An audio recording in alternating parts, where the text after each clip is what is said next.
चलिए तो स्टार्ट करते हैं आज की अपनी इस खूबसूरत सी क्लास को।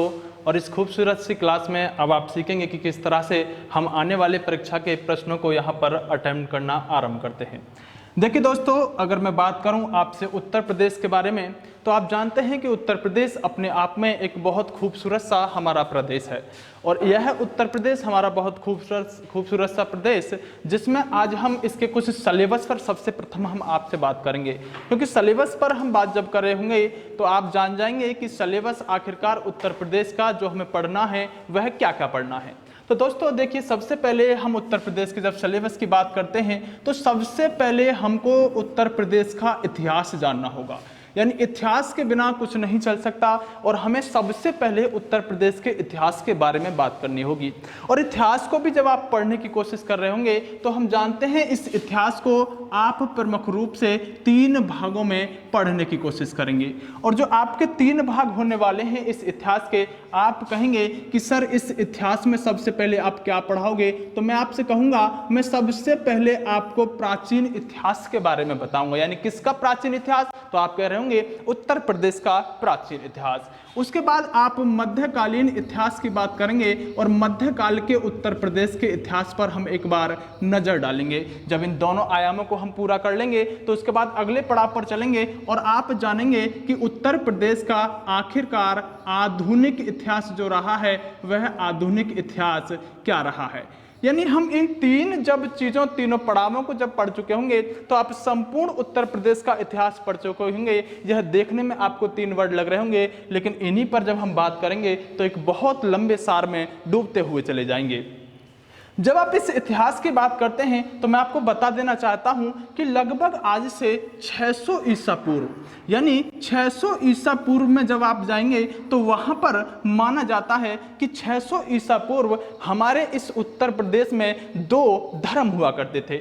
और उन दोनों धर्मों की अगर हम बात कर लेते हैं तो दोनों धर्मों में एक धर्म प्रमुख रूप से रहा है जिसे आप सभी जानते हैं, उसे आप बौद्ध धर्म कहते हैं। और दूसरा धर्म जो रहा है उसे आप जैन धर्म कहते हैं। बौद्ध धर्म जैन धर्म का रोल हमारे उत्तर प्रदेश में इतना रहा है कि जब आप इसको उत्तर प्रदेश के सापेक्ष पढ़ने की कोशिश कर रहे होंगे तो आप जान जाएंगे कि अब से पहले जो आप बौद्ध धर्म और जैन धर्म को पढ़ते थे वह तो कुछ भी नहीं पढ़ते थे। और हमको यहाँ पर और ज़्यादा खुशी तब होगी जब इनके 2 ग्रंथों पर हम बात करेंगे। देखिए, मैं जो भी यहाँ बोर्ड पर लिख रहा हूँ आपके एग्जाम के पॉइंट ऑफ व्यू से बहुत ज़्यादा महत्वपूर्ण होगा। तब आप जानिएगा कि जो बौद्ध धर्म और जैन धर्म हुए हैं इनके 2 ग्रंथ हुए हैं। और पहले ग्रंथ की अगर हम बात करें तो पहले ग्रंथ को अंगुत्तर निकाय कहा जाता है। अंगुत्तर निकाय नाम का यह धर्म ग्रंथ आपको क्या बताता है, यही बताता है कि भारत के अंदर उत्तर प्रदेश का इतिहास रहा क्या है। जबकि जैन धर्म की बात करें तो जैन धर्म का एक ग्रंथ रहा है जिसे आप भगवती सूत्र के नाम से जानते हैं। भगवती सूत्र नाम का यह धर्म ग्रंथ आपको आपके उत्तर प्रदेश के बारे में बताएगा और किस तरह बताएगा और कहेगा कि यह जो उत्तर प्रदेश है इस उत्तर प्रदेश की मुहिम क्या रही है। तब आप देखेंगे यह दोनों धर्म ग्रंथ यहाँ पर कहते हैं कि संपूर्ण भारत में, यानी जितना आपका भारतवर्ष रहा है संपूर्ण भारतवर्ष में हम पाएंगे कि आज से पहले इतिहास की बात करते हैं तो कुल 16 महाजनपद हुआ करते थे। कितने महाजनपद हुआ करते थे? 16 महाजनपद हुआ करते थे। और आप इस बात को और ज्यादा अच्छी तरह जब समझ जाएंगे कि 16 महाजनपदों में से उत्तर प्रदेश के इतिहास में आपको 8 महाजनपद मिलेंगे।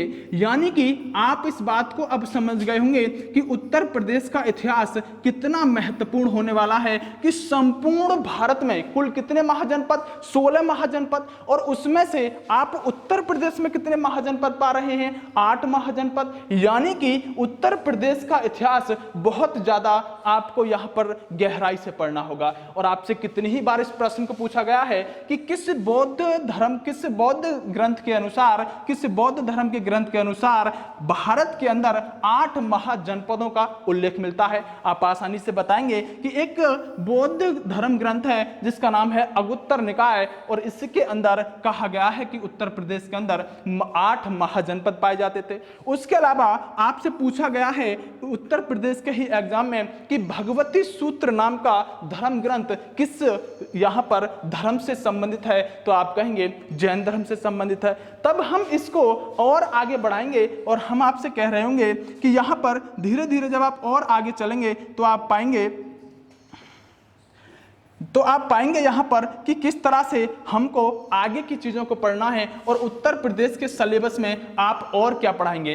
तो देखिए, सबसे पहले मैं आपको उत्तर प्रदेश के साहित्य के बारे में बताऊंगा। और अगर किसी ने आज तक जितने भी उत्तर प्रदेश के एग्जाम दिए होंगे उनको पता होगा साहित्य का क्या रोल रहता है। अगर साहित्य को आप पढ़ेंगे तो आपको पढ़ने जरूरी होंगे साहित्यकार, यानी कहाँ के, उत्तर प्रदेश के साहित्यकार। उत्तर प्रदेश के साहित्यकारों को आप यहां पर पढ़ रहे होंगे।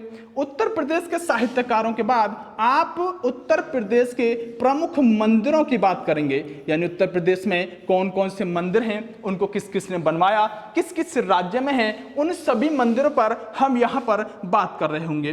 तब आप आगे चलेंगे तो आप पाएंगे कि प्रमुख रूप से उत्तर प्रदेश के अंदर कुछ विदेशी यात्री आए थे और उन विदेशी यात्रियों ने उत्तर प्रदेश में आने के बाद किस तरह से अपने कार्यों को किया, उन विदेशी यात्रियों के भ्रमण को और आने के क्रम को हम जरूर जानेंगे। इसी क्रम में जब आप आगे बढ़ रहे होंगे तो आप देखेंगे कि उत्तर प्रदेश के अंदर प्रमुख तीर्थ स्थल होते हैं और उत्तर प्रदेश के अंदर कितने तीर्थ स्थल होते हैं और वह कितने प्रमुख हैं आप सभी जानते हैं। इन एक एक तीर्थ स्थल की बात हम यहाँ कर रहे होंगे। और तीर्थ स्थल को जब हम आगे पढ़ेंगे, तीर्थ स्थल के बाद आप प्रमुख रूप से पाएंगे कि उत्तर प्रदेश के अंदर इसके आप संपूर्ण उत्तर प्रदेश को जब आप पढ़ गए होंगे तो उत्तर प्रदेश के अंदर आप यहाँ की सबसे पहले संस्कृति की बात करेंगे, क्योंकि संस्कृति अगर आपने नहीं पढ़ी तो समझिएगा आपने कुछ भी नहीं पढ़ा। उत्तर प्रदेश की संस्कृति को आप पढ़ रहे होंगे, यह खुद अपने आप में एक टॉपिक होंगे और इन सभी टॉपिकों पर हम गहराई से बात कर रहे होंगे।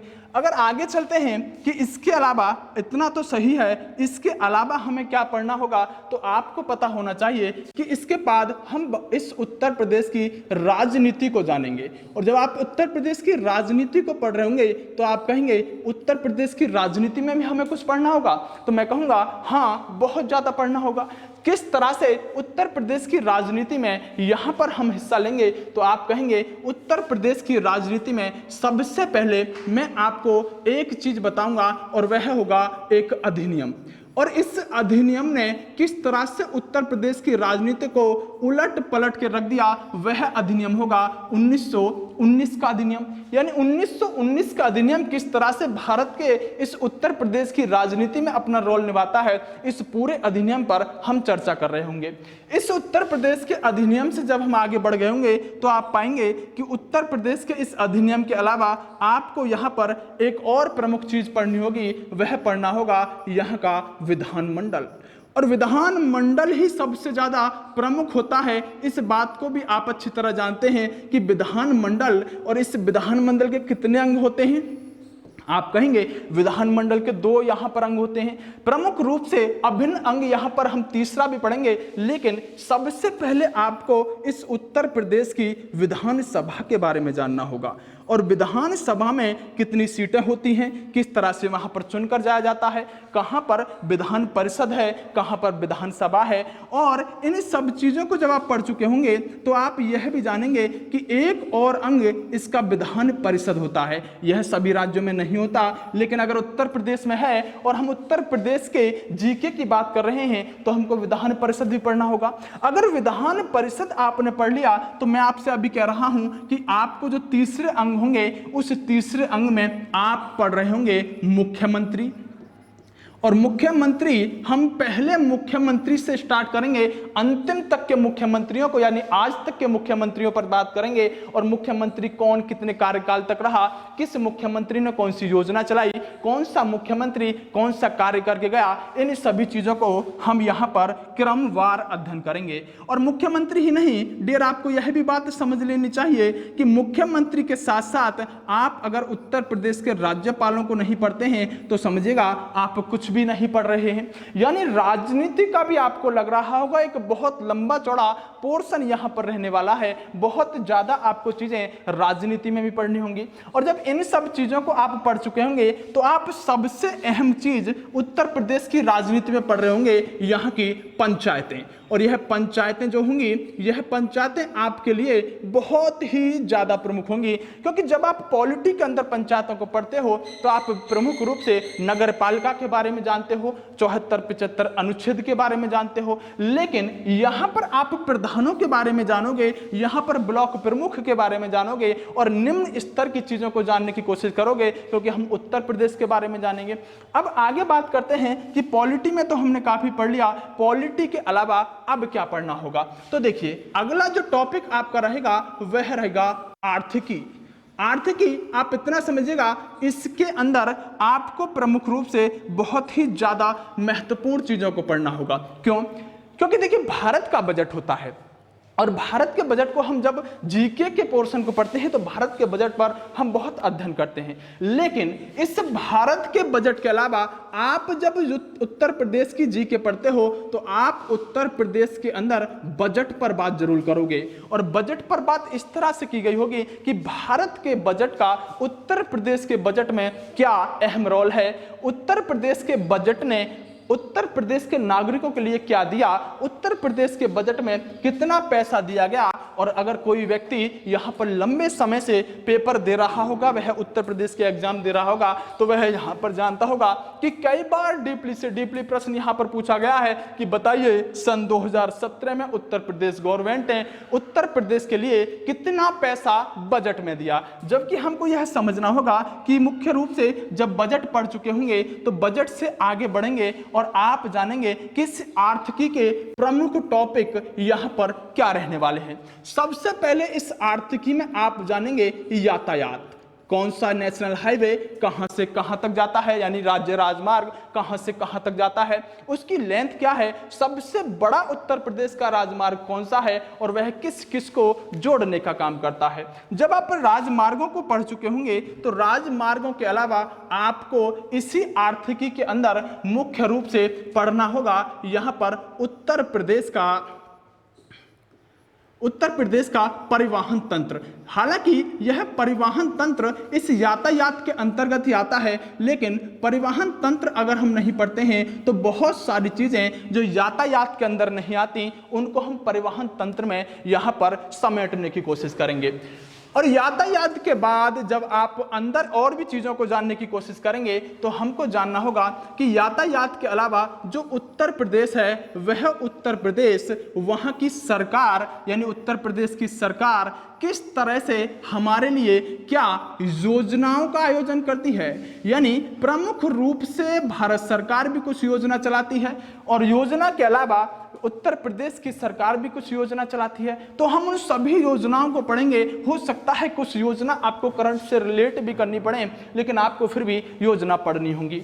और इस योजना के अलावा अब आपको पढ़ना होगा उत्तर प्रदेश के अंदर मिलने वाले पुरस्कार, यानी पुरस्कार कौन कौन से उत्तर प्रदेश में दिए जाते हैं, किसको दिए जाते हैं, हाल फिलहाल में किसे मिला, हम सब कुछ इस पुरस्कार के अंदर समेटने की कोशिश करेंगे। और जब आप पुरस्कार के आगे बढ़ेंगे तो आप जानेंगे कि उत्तर प्रदेश के अंदर उत्तर प्रदेश के कुछ विशेष चीजों में कुछ रैंकिंग रही होगी। जैसे कि मैं आपको बता दूं, क्राइम के अंदर उत्तर प्रदेश की सबसे फर्स्ट रैंकिंग रहती है। उसी तरह पूरे भारतवर्ष में उत्तर प्रदेश की कौन सी कहां पर रैंकिंग रही है, हम इस चीज को जरूर जानेंगे। लेकिन उत्तर प्रदेश का सबसे महत्वपूर्ण अंग अगर यह आपने नहीं पढ़ा तो समझिएगा आपने फिर कुछ भी नहीं पढ़ा।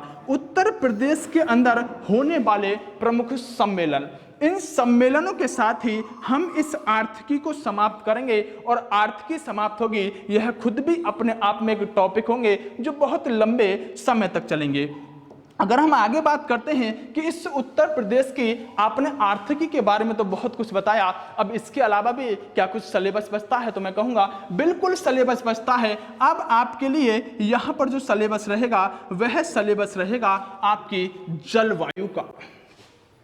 और जलवायु नहीं, यानी अब आपको जलवायु के अंदर तो आपको सब कुछ ही समेटना पड़ेगा। जैसे जलवायु की अगर आप बात करते हैं तो आप कॉन्सेप्ट जानेंगे वर्षा का, कि आखिरकार उत्तर प्रदेश के अंदर सबसे कम वर्षा कहाँ होती है, सबसे कम वर्षा होने के साथ साथ सबसे ज्यादा वर्षा कहाँ होती है, इन सब चीजों को आप पढ़ रहे होंगे। लेकिन डियर, मैं अपनी क्लास के आरंभ में ही कह चुका हूं कि सबसे कम और सबसे ज्यादा वर्षा कहां पर होती है, यह फैक्ट होता है। लेकिन हम यहां पर फोकस कर रहे होंगे कॉन्सेप्ट पर।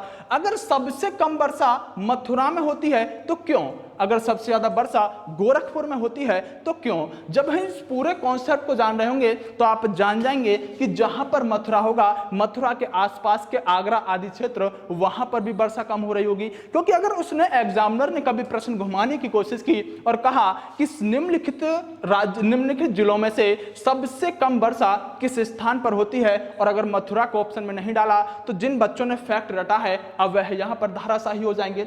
लेकिन जिन बच्चों ने कॉन्सेप्ट को जाना है वह यहां पर अंदाजा लगाएंगे कि अगर मथुरा ऑप्शन में नहीं है तो किस तरह से मानसून का प्रकोप उत्तर प्रदेश में रहता है। अब दूसरा राज्य कौन सा होगा जहां पर वर्षा कम होती है। और अगर वर्षा डियर हो गई तो वर्षा होने के बाद आप सभी जानते हैं इस वर्षा का पानी कहां जाएगा, तो आप कहेंगे सर नदियां, यानी नदियों में जाएगा। और अगर वर्षा हुई और नदियों में पानी गया तो आपको क्या पढ़ना होगा, उत्तर प्रदेश की नदियां। कई बार डियर होता क्या है कि हम जानते हैं कि भारत के जनरल साइंस में या जनरल नॉलेज में प्रमुख रूप से कोई छोटी छोटी नदियों के बारे में कई बार पूछ लेता है।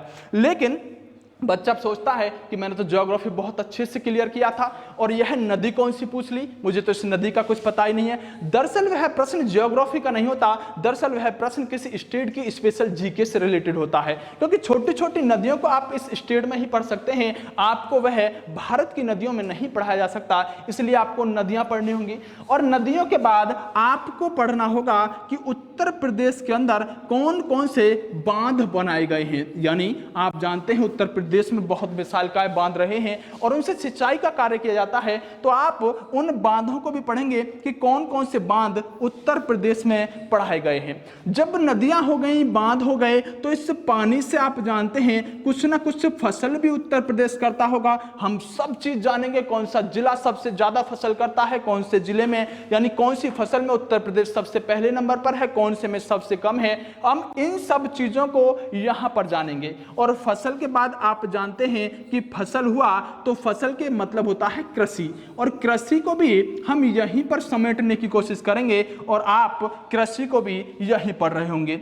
जब कृषि आपने पढ़ ली होगी तो कृषि के बाद मुख्य रूप से आपको आगे बढ़ना होगा और यहां पर जानना होगा कि उत्तर प्रदेश के खनिजों के बारे में।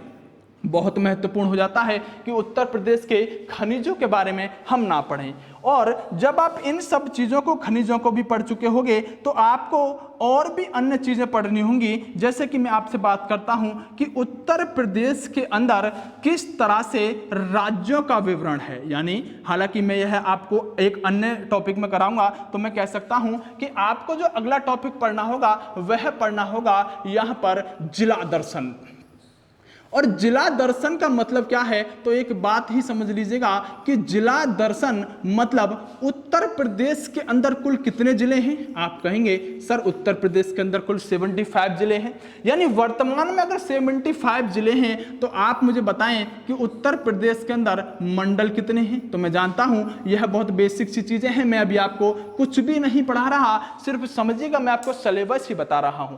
अगर उत्तर प्रदेश के अंदर कुल यहां पर 75 जिले हैं और उन 75 जिलों में हम एक एक जिले पर क्रमबद्ध तरीके से जानकारी आपको अवगत कराएंगे। जैसे मैं आपको एक दिन आगरे के बारे में बताऊंगा कि आगरे को किसने बसाया, आगरे के अंदर प्रमुख इमारत क्या है, आगरे का इतिहास क्या रहा है और यह आगरा किस तरह से भारत के इस उत्तर प्रदेश के इतिहास में अपना समायोजन करता है। उसी तरह हम बहुत सारे जिलों को, एक एक जिले को लेंगे। जैसे मान लीजिए मैं मथुरा को लूंगा और मथुरा का इतिहास तो आप सभी जानते हैं। जैसे मान लीजिए मैं वाराणसी के बारे में भी बताऊंगा और वाराणसी के बारे में आप सभी जानते होंगे। और इन सभी जिलों को जब 75 के 75 जिलों पर हम बात कर चुके होंगे तो आप समझिएगा कि आप बहुत सारा पोर्शन उत्तर प्रदेश का कवर कर चुके होंगे। जैसे ही हम इन सभी चीजों को कवर करेंगे उसके बाद कुछ अन्य चीजों पर भी पर चर्चा करेंगे और अन्य चीजों को पढ़ने के साथ साथ आप समझ जाएंगे कि हाँ, उत्तर प्रदेश की जीके मेरी काफी स्ट्रांग हो चुकी है। तो दोस्तों, मैं आपका समय ज्यादा जाया करना नहीं चाहता, आपकी आज की क्लास को थोड़ा सा बेसिक बताऊंगा।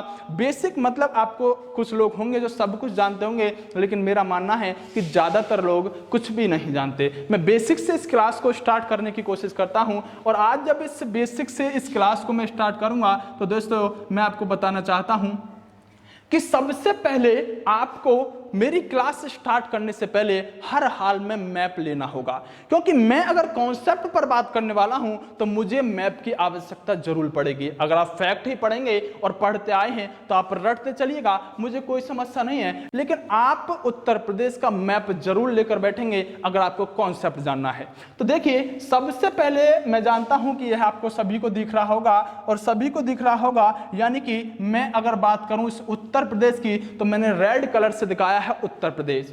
और उत्तर प्रदेश को अपनी आंखों में, नजरों में एक बार ठीक से इसको बसा लीजिएगा और यहां से किस तरह से प्रश्न पूछता है मैं बात करता हूं।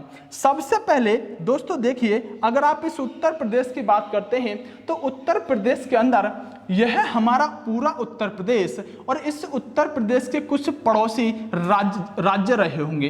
अगर पड़ोसी राज्य रहे होंगे तो आप रटना चाहेंगे तो रट सकते हैं, लेकिन नहीं, हमको मैप के माध्यम से समझना होगा। मैं आज आपको सिखा रहा हूं कि अगर सबसे पहले आप अगर इस राज्य की बात करते हो तो यह राज्य आपका कौन सा होगा, तो आप कहेंगे सर यह राज्य हमारा बिहार होगा।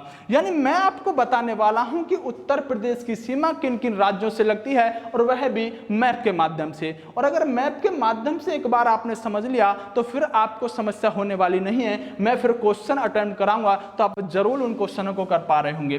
सबसे पहले उत्तर प्रदेश की सीमा बिहार राज्य से लगी है और बिहार के बाद जब आप नीचे आते हैं तो आप पाएंगे कि जो दूसरा है यहां पर राज्य वह है झारखंड। यानी उत्तर प्रदेश की सीमा देखिएगा झारखंड से लग रही है और नीचे जब आप बात करेंगे तो आप पा रहे होंगे कि यह छत्तीसगढ़ है और छत्तीसगढ़ से भी उत्तर प्रदेश की सीमा लगती है।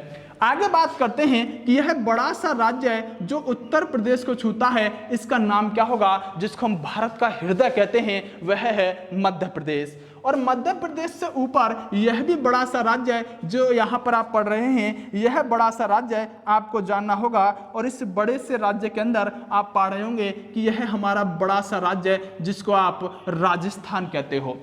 यानी राजस्थान से ऊपर जब आप बढ़ने की कोशिश करते हो तो यह हमारा हरियाणा, और हरियाणा के बाद जब आप और ऊपर बढ़ोगे तो आप पाओगे कि हरियाणा के अलावा एक हमारा छोटा सा राज्य है जिसे आप उत्तराखंड यानी यूके कहते हो। और अगर उत्तराखंड को आपने पढ़ लिया तो आप मुझे बताएं कि कुल कितने राज्य हुए जो उत्तर प्रदेश की सीमा को यहां टच करते होंगे।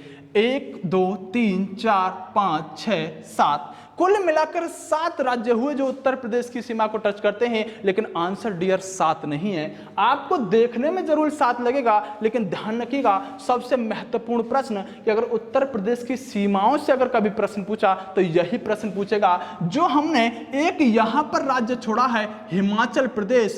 बहुत बच्चों को लगता है कि उत्तर प्रदेश की सीमा हिमाचल प्रदेश से नहीं लगती, लेकिन देखिएगा थोड़ा सा बिंदी के बराबर टच करता हुआ मैप में आपको नजर आएगा कि उत्तर प्रदेश की सीमा कहां से, हिमाचल प्रदेश से भी लगती है।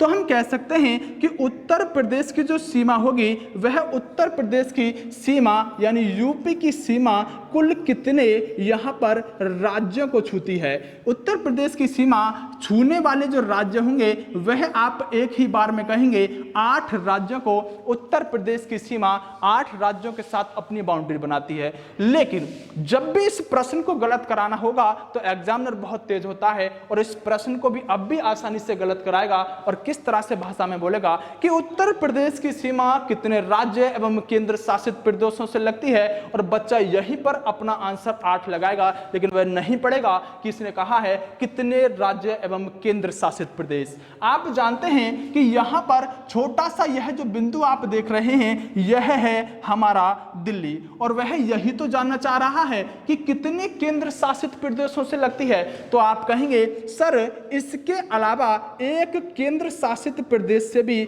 उत्तर प्रदेश की सीमा लगती है, और वह जो केंद्र शासित प्रदेश है वह कौन सा है? आप सभी जानते हैं वह है दिल्ली। यानी उत्तर प्रदेश की सीमा दिल्ली के साथ भी अपनी बाउंड्री को साझा करती है। तब हम कह सकते हैं कि अगर केंद्र शासित प्रदेश प्लस राज्य पूछेगा तो आंसर 9 होने वाला है, और अगर सिर्फ राज्य पूछेगा तो आंसर 8 होने वाला है। इसके अलावा आपसे मैं अगर बात करता हूं कि जो उत्तर प्रदेश की सीमा है वह उत्तर प्रदेश की सीमा क्या कोई अंतरराष्ट्रीय सीमा भी बनाती है? यानी अंतरराष्ट्रीय सीमा बनाने का मतलब है कि आप इस उत्तर प्रदेश को जब नाम देंगे तो इसको एक नाम दिया जाता है सीमांत राज्य।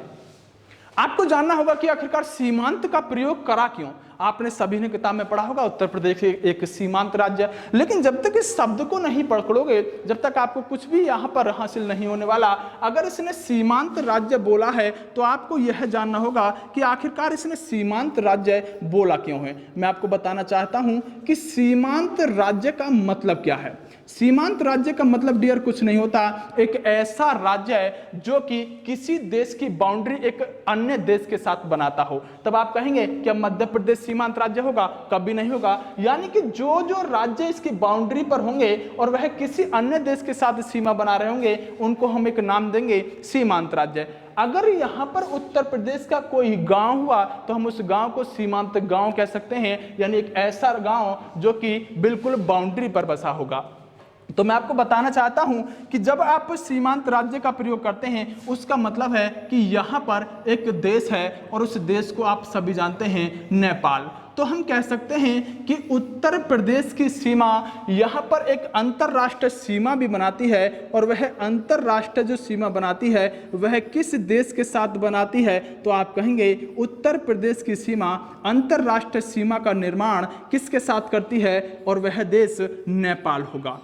यानी आपने अगर मैप से पढ़ा है तो आप उत्तर प्रदेश की लोकेशन को जरूर अपने दिमाग में बैठा गए होंगे, और अगर लोकेशन को अपने दिमाग में बैठा गए होंगे तो आप पा रहे होंगे कि इस नेपाल वाले प्रश्न को आप कभी गलत नहीं कर सकते। जब मैं आपसे आगे बात करता हूं कि हमने इन राज्यों के बारे में जरूर विचार किया है कि कौन कौन सा राज्य उत्तर प्रदेश से लगता है। यह एक बेसिक सी क्लास है और बेसिक सी जानकारी है। मैं बहुत सी बात करूंगा कि उत्तर प्रदेश की सीमा मध्य प्रदेश से कितने किलोमीटर लगती है, उत्तर प्रदेश की सीमा झारखंड से कितने किलोमीटर लगती है। इन्हीं सब चीजों पर हम बात कर रहे होंगे। लेकिन एक सामान्य सा प्रश्न जो कई एग्जामों में और कई बार पूछा गया है, पहले थोड़ा सा उस पर बात कर लेते हैं। आपसे दोनों ही प्रश्न जो मैं अब आपसे पूछने वाला हूं वह एग्जाम में पूछे गए हैं, और आप उनको एक बार मेरे साथ फिर से रिवाइज कर लीजिएगा। जिनको नहीं आता है वह समझ लीजिएगा। अब मुझे एक बात बताइए मैप में देखकर कि उत्तर प्रदेश की सीमा किस राज्य के साथ अपनी सबसे अधिक सीमा बना रही है। और यही प्रश्न पूछा गया है कि उत्तर प्रदेश की सीमा उत्तर प्रदेश राज्य की सीमा किस राज्य के साथ अब अपनी सबसे लंबी सीमा बनाती है, और अगर लंबी सीमा बना रही है तो वह कौन सा राज्य है। तो लंबी सीमा बनाने के लिए पूछे या आपसे पूछे कि सबसे छोटी सीमा बनाने वाला कौन सा राज्य है जो उत्तर प्रदेश के साथ सीमा बनाता है, तो आप दोनों ही प्रश्नों को आसानी से हल कर जाएंगे अगर आपने मैप देखा है। मैंने कहा था कि सबसे छोटा तो आपको समस्या नहीं होगी, मैंने कहा है सुई के नोक के बराबर आपको दिख रहा होगा हिमाचल प्रदेश। और सबसे बड़े की बात करेंगे तो आपको दिख रहा है राजस्थान जरूर बड़ा है, लेकिन राजस्थान की सीमा बहुत कम यहाँ किससे लग रही है? उत्तर प्रदेश से। तब किसकी ज्यादा लग रही होगी? तो आप आसानी से लंबी सीमा रेखा बनाने वाले राज्य का नाम बताएंगे और कहेंगे सर मध्य प्रदेश की सीमा सबसे बड़ी है जो उत्तर प्रदेश के साथ लगती है। फिर मैं कहूंगा आपसे छोटी कौन सी होगी, तो आप छोटी भी आसानी से आंसर दे रहे होंगे और कहेंगे हिमाचल प्रदेश की जो सीमा होगी वह सबसे छोटी होगी। हिमाचल प्रदेश और हिमाचल प्रदेश के अलावा कौन सा मध्य प्रदेश, दोनों आपको जरूर याद रखने होंगे। उसके अलावा डियर जब हम आगे बढ़ रहे होंगे तो आगे बढ़ने के साथ साथ आपको कुछ अन्य चीजों की भी यहां पर जानकारी होनी जरूरी है। देखिए यह वही मैप है जो मैंने अभी आपके सामने भरा था। यहाँ पर जो ग्रीन एरिया दिखाया जाएगा वही ग्रीन एरिया आपको दिख रहा होगा। यहाँ पर वही राज्य होंगे जो उत्तर प्रदेश के साथ सीमा बना रहे होंगे। तब आप पाएंगे कि हिमाचल प्रदेश को भी ग्रीन करके दिखाएगा क्योंकि हिमाचल प्रदेश की भी बाउंड्री लगती है। दिल्ली को भी यहाँ पर लोकेटेड करेगा क्योंकि दिल्ली केंद्र शासित प्रदेश है जो इसके साथ सीमा बनाएगा। तब आप आगे समझने की कोशिश कीजिएगा कि अगर हमने इतना कुछ पढ़ा है तो उत्तर प्रदेश जो हमारा इतना बड़ा प्रदेश है, इस उत्तर प्रदेश की कुछ लंबाई चौड़ाई भी रही होगी। तो मैं कहूंगा बिल्कुल रहेगी। अगर मैं इस बिंदु से आपको जहाज में बिठाऊं और जहाज में बिठाने के बाद यहां पर लाकर छोड़ूं और फिर आपसे पूछूं कि डियर बताइएगा कितने किलोमीटर की डिस्टेंस तय आपने की, यानी वह जानना क्या चाहता है, वह कुल यहां से और यहां तक की दूरी को जानना चाहता है। या आपसे पूछ सकता है कि अगर आपको यहां से स्टार्ट किया जाए और यहां तक पैदल चलाया जाए तो आप कुल कितनी दूरी को तय कर रहे होंगे। दरअसल वह जानना कुछ नहीं चाहता, वह सिर्फ आपसे जानना चाहता है कि इस उत्तर प्रदेश की उत्तर से लेकर और दक्षिण तक की कितनी डिस्टेंस होगी। और उसके अलावा आपसे वह जानना चाह रहा है कि उत्तर प्रदेश की पूरब से लेकर पश्चिम तक की कितनी डिस्टेंस यानी कितनी लंबाई होगी। सिर्फ दो प्रश्न आपसे जानना चाह रहा है और दोनों ही प्रश्नों पर हम आपसे बात करेंगे। देखिए आप मुझे बताइए उत्तर प्रदेश की जो सीमा आपको नजर आ रही है वह पूरब से पश्चिम ज्यादा नजर आ रही है या उत्तर से दक्षिण ज्यादा नजर आ रही है। तो आप कह पा रहे होंगे कि इस उत्तर प्रदेश की सीमा हमें पूरब से पश्चिम अधिक नजर आ रही है। अगर पूरब से पश्चिम अधिक नजर आ रही है तो आप अपने प्रश्न का आंसर आराम से दे सकते हैं कि 650 किलोमीटर की वह डिस्टेंस होगी जो हमको उत्तर प्रदेश से पार करने के लिए यहां पर पूरब से पश्चिम लग रही होगी।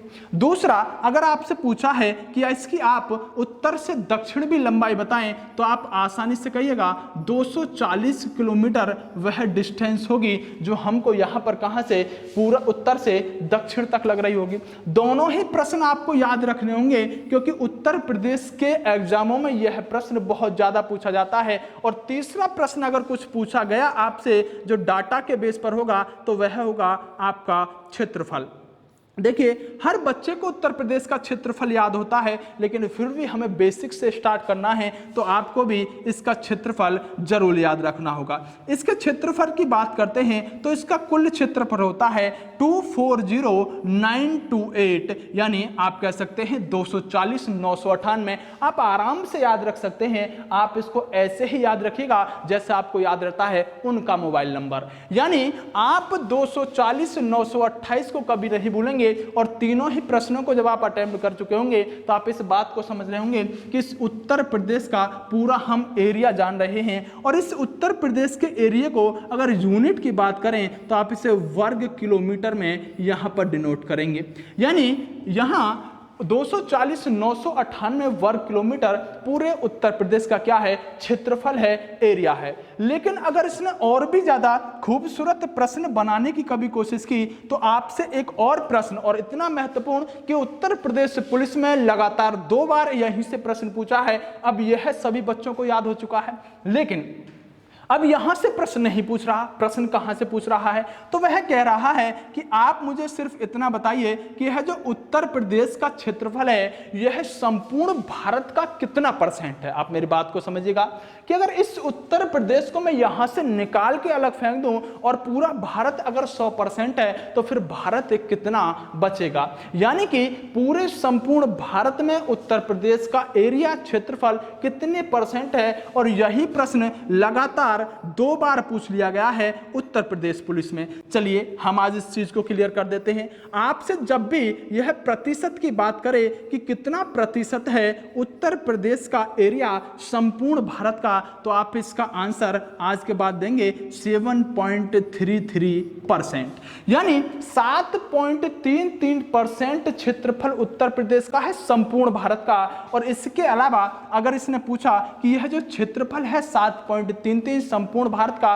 तब इसके अनुसार यह उत्तर प्रदेश संपूर्ण भारत का क्षेत्रफल के अनुसार कौन से नंबर का राज्य होगा। तो आप पा रहे होंगे कि 7.33 कुछ ज्यादा नहीं है, हो सकता है इससे भी ज्यादा क्षेत्रफल लिए कुछ राज्य बैठे हों। आप बिल्कुल ठीक समझ रहे हैं। उत्तर प्रदेश इस क्षेत्रफल के अनुसार संपूर्ण भारत में पहले नंबर पर नहीं आता, यह उत्तर प्रदेश चौथे नंबर पर आता है। यानी उत्तर प्रदेश क्षेत्रफल के अनुसार कौन से नंबर पर आता है, चौथे नंबर पर संपूर्ण भारत में आता है। तो सर पहले नंबर पर कौन आता है, तो जानिएगा सबसे पहले नंबर पर क्षेत्रफल के अनुसार आएगा राजस्थान, और जब राजस्थान आया तो राजस्थान के बाद दूसरे नंबर पर आएगा हमारा यहां पर कौन सा, आप बता पाएंगे, दूसरे नंबर पर मध्य प्रदेश आएगा, और मध्य प्रदेश के बाद जो तीसरे नंबर पर आ रहा होगा वह राज्य होगा महाराष्ट्र। यानी यह वह 3 बड़े राज्य हैं जो किससे बड़े हैं, क्षेत्रफल के अनुसार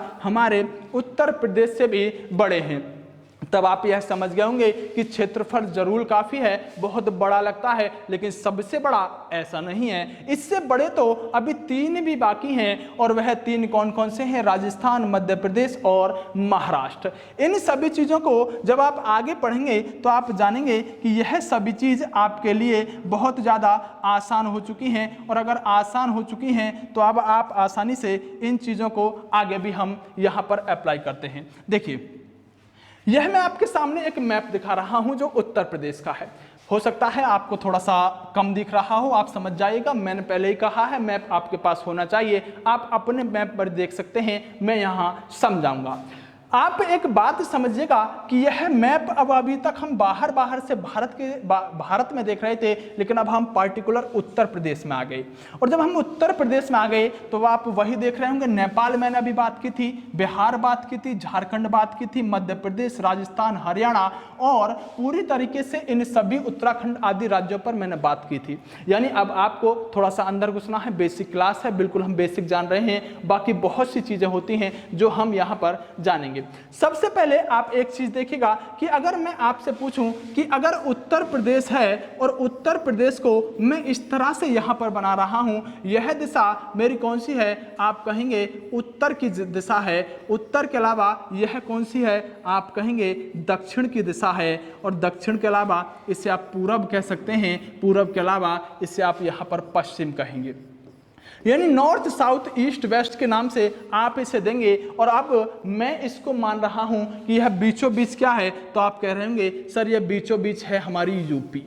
और यूपी अगर बीचों बीच है तो आपको इसी तरह से अपने नोट्स में भी बनाना होगा, क्योंकि जो अब मैं बताने वाला हूं आप रटेंगे तो आप उतना अच्छा समझ नहीं पाएंगे। आपसे प्रश्न पूछता है कि उत्तर प्रदेश राज्य का कौन सा जिला है जो सबसे उत्तरी जिला है, तब आप अगर मैप देखते हैं तो आप आसानी से आंसर देंगे, लेकिन आप रटना चाहते हैं तो इसी तरह आप लिखेंगे कि उत्तर प्रदेश का ऐसा राज्य है जो यहां पर सबसे उत्तर में अवस्थित है, वह कौन सा होगा, सहारनपुर। सहारनपुर वह राज्य है जो उत्तर प्रदेश का सबसे उत्तरी जिला है, और सोनभद्र वह राज्य है जो इस उत्तर प्रदेश का जिला है जो यहाँ पर कहाँ है, उत्तर प्रदेश के सबसे दक्षिण में अवस्थित है। यानी सहारनपुर, सोनभद्र उत्तरी और दक्षिण राज्य सबसे अंतिम होंगे। देखिए मैं आपको मैप इसलिए बता रहा हूं कि यह है सोनभद्र, और सोनभद्र की अगर आप बात कर रहे हैं तो आप इसको देखेंगे कि ललितपुर भी लगभग इसके समांतर ही होता है। यानी कई बार एग्जाम ने उसे इसीलिए बदला है, कई बार इस सोनभद्र को ऑप्शन में नहीं डालता, इस ललितपुर को ऑप्शन में डाल देता है। इसलिए आपको दोनों लिखने होंगे, इसके साथ साथ आपको जरूर लिखना होगा इस ललितपुर का भी नाम। अगर उसने ऑप्शन में आपको यहां पर सोनभद्र नहीं दिया तो आप ललितपुर को जरूर ध्यान रखिएगा कि दूसरा ललितपुर जरूर देगा। उसके बाद यहां पर जो पश्चिमी राज्य होगा वह राज्य होगा शामली।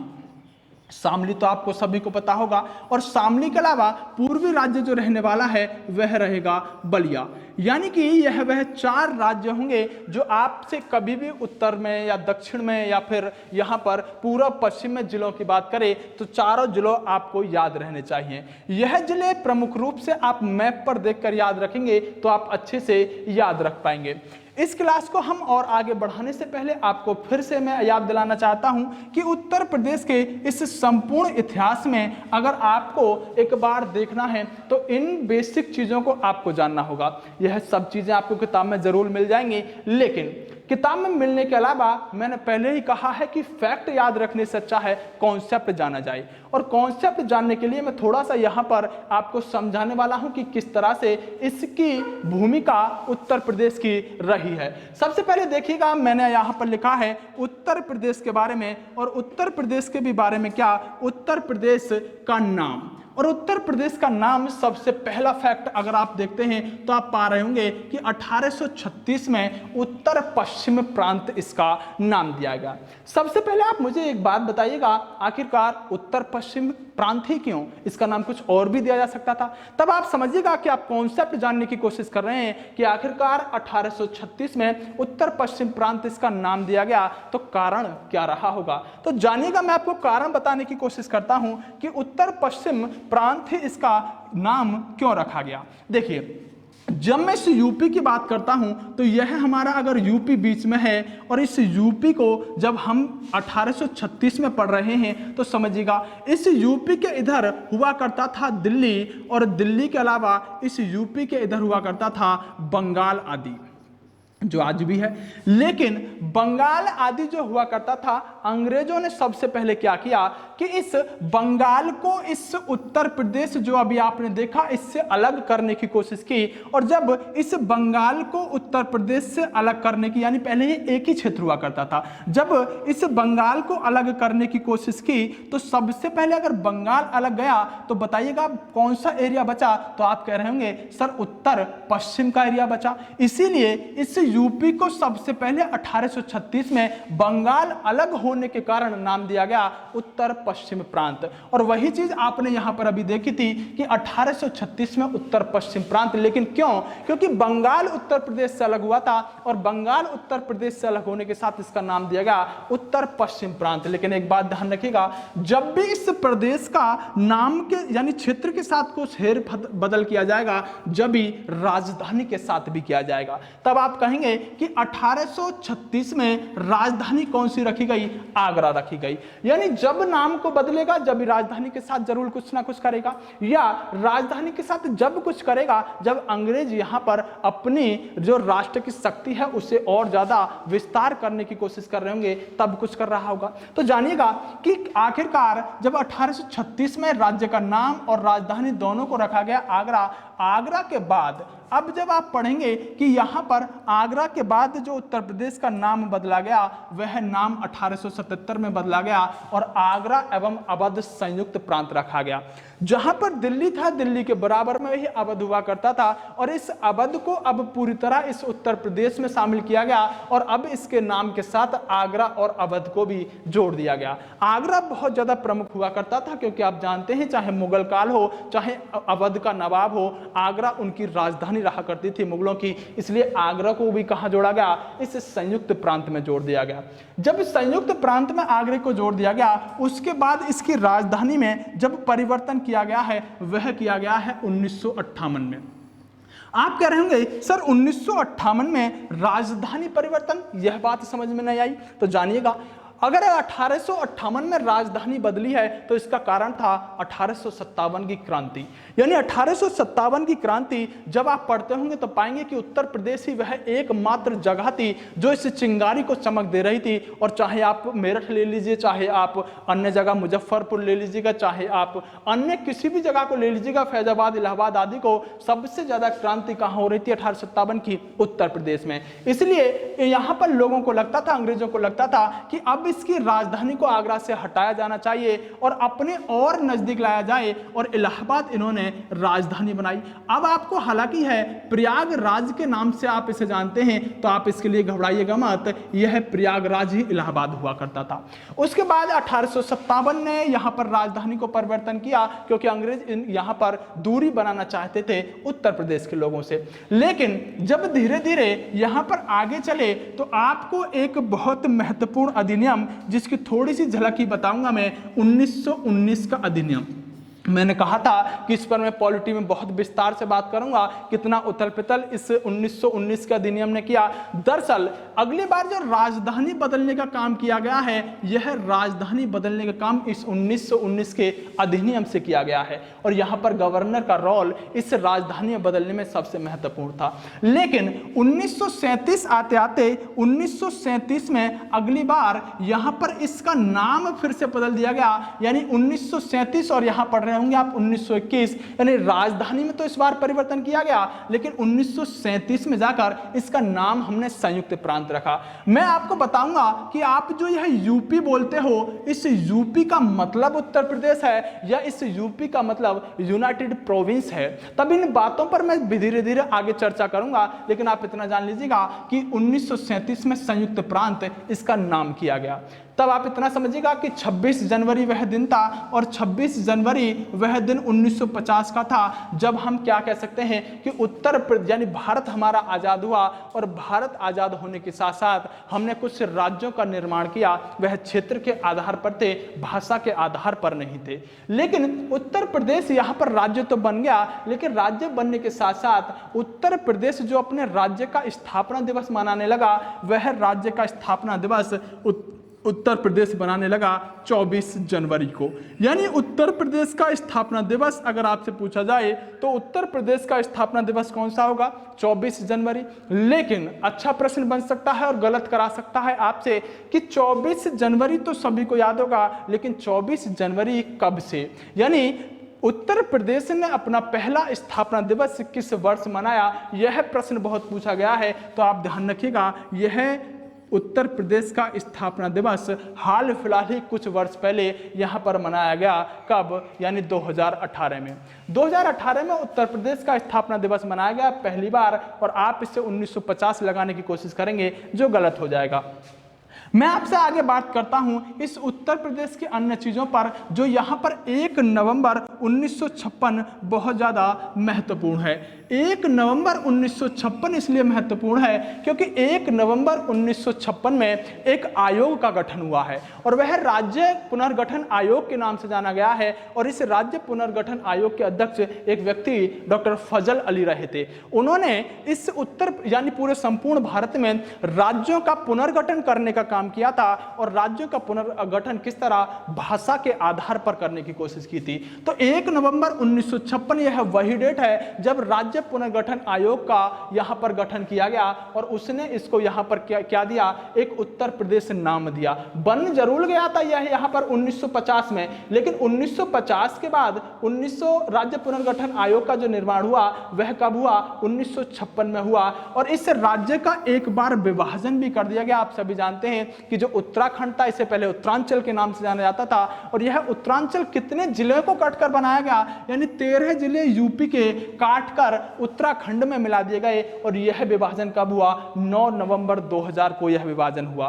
तो आपको यहां से प्रश्न पूछता है कि उत्तर प्रदेश का विभाजन कब हुआ, और ज्यादा डीपली पूछता है तो कितने जिलों को काटकर उत्तर प्रदेश का विभाजन किया गया? आप कहेंगे 13 जिलों को काटकर उत्तर प्रदेश से उत्तराखंड में मिलाया गया था। धीरे धीरे यह अन्य चीजें हैं, जैसे कि आप सभी जानते हैं राजकीय भाषा क्या है, और राजकीय भाषा के अलावा 2 राजकीय भाषा होती हैं। और राजकीय भाषा में प्रमुख रूप से इस डेट को एग्जाम में पूछा है कि उर्दू को कब से राजकीय भाषा का दर्जा दिया गया? 1947 से हिंदी को दिया गया संपूर्ण रूप से, 1968 में दिया जाएगा, कार्यालय में 1968 से प्रयोग किया जाएगा हिंदी को। लेकिन एग्जाम में पूछा है कि उर्दू को कब दूसरी राजकीय भाषा के रूप में दर्जा दिया गया? 1989 वह डेट होगी जब उर्दू को भी कार्यालय में नहीं, राज्य का दूसरी भाषा का दर्जा दिया गया। इसके बाद राजकीय पशु बारहसिंगा होता है। राजकीय पक्षी आप सभी जानते हैं सारसिया, यहां पर क्या होता है? क्रॉन्च होता है। उसके बाद आप आगे चलेंगे तो आप जानेंगे, यानी कि हम कह सकते हैं कि प्रमुख रूप से यह फैक्ट्स ही होंगे जो आपको याद रखने होंगे। जैसे कि मैं आपसे बात करता हूं राजकीय वृक्ष के बारे में, यानी कि राजकीय वृक्ष के अलावा आप यहां पर कह सकते हैं कि जो हमको राजकीय वृक्ष है वह राजकीय वृक्ष क्या रहा है? हमारा अशोक रहा है। उसके अलावा राजकीय पुष्प पलाश रहा है। राजकीय खेल में आपको एक चीज याद रखनी होगी कि यह कौन सा हॉकी होगा, यानी फील्ड हॉकी होगा। बहुत सारी हॉकियां होती होती हैं, आइस हॉकी आदि, तब आपको याद रखना होगा कि राजकीय खेल जो होगा उत्तर प्रदेश का वह फील्ड हॉकी रहने वाला है और प्रमुख है इसका राजकीय चिन्ह। और राजकीय चिन्ह की अगर हम बात करते हैं तो ध्यान दीजिएगा कि यह राजकीय चिन्ह सबसे पहले जो यहाँ पर अपनाने की बात की गई थी 1916 में अपनाने की बात की गई थी, लेकिन इसको जो संपूर्ण रूप से यहाँ पर मान्यता मिलेगी वह 1938 में जाकर मिलेगी। और आप इस राजकीय चिन्ह को जरा और भी गौर से देखेंगे कि इस राजकीय चिन्ह के अंदर जब अगली बार मैं दिखाऊंगा तो इस राजकीय चिन्ह को जरूर दिखाऊंगा कि एक तीर कमान पर चढ़ा हुआ होगा, 2 मछलियां होंगी और बीच में कुछ इस तरह से 2 धाराएं जा रही होंगी और वह 2 धाराएं जो आपको जाती हुई नजर आएंगी, दरअसल यह चीज जो दोनों धाराएं होंगी वह गंगा और यमुना की जो धाराएं होंगी। और जो मछली होंगी यहाँ पर जो आपको मछली दिखाई दे रही होंगी 2, वह मछली क्या होंगी, वह मछली मुस्लिम साम्राज्य को दिखा रही होंगी। उसके अलावा जो यहाँ पर धनुष पर जो एक तीर चढ़ा हुआ नजर आएगा वह तीर आपको दिखा रहा होगा भगवान श्री राम के अस्तित्व को, यानी जो राज के चिन्ह होगा वह हिंदू मुस्लिम की एकता का प्रतीक होगा, मछली अवध के शासन को तो भगवान श्री राम का प्रतीक धनुष बाण को दिखाया जा रहा होगा। यह दोनों धाराएं जो नीचे आ रही होंगी यह दोनों धाराएं होंगी गंगा और यमुना की, यानी उत्तर प्रदेश के क्षेत्र को गंगा यमुना का दोआब के क्षेत्र में दर्शा रहा होगा। और यहाँ पर यही लिखने की कोशिश कर रहा है कि एक व्रत होगा, 2 मछली होंगी, एक तीर होगा और यह चिन्ह 1938 में स्वीकृत हुआ। दोस्तों हम इसी क्लास में बहुत सारी चीजें जानेंगे। इस बेसिक परिचय के बारे में मैंने अभी आपसे बात की, बहुत सारी चीजें अभी बचती हैं जो आप सामान्य तौर पर उत्तर प्रदेश के बारे में जानेंगे। मैं आशा करता हूं कि आपको यहाँ पर यह क्लास बहुत पसंद आई होगी और उम्मीद करता हूं कि आप इसी तरह सपोर्ट हमारा रखेंगे। उत्तर प्रदेश के अगर एग्जाम में प्रश्न आता है तो मैं धीरे धीरे और गहराइयों में जाऊंगा, क्योंकि अभी मैंने एकदम से सामान्य रूप से शुरू किया है। तब आप धीरे धीरे आगे बढ़ेंगे तो समझ जाएंगे कि हाँ अब प्रश्न अगर डीपली भी आया तो आप उसे अटेम्प्ट कर जाएंगे। चलिए दोस्तों बेस्ट ऑफ लक, मिलते हैं अगली क्लास में।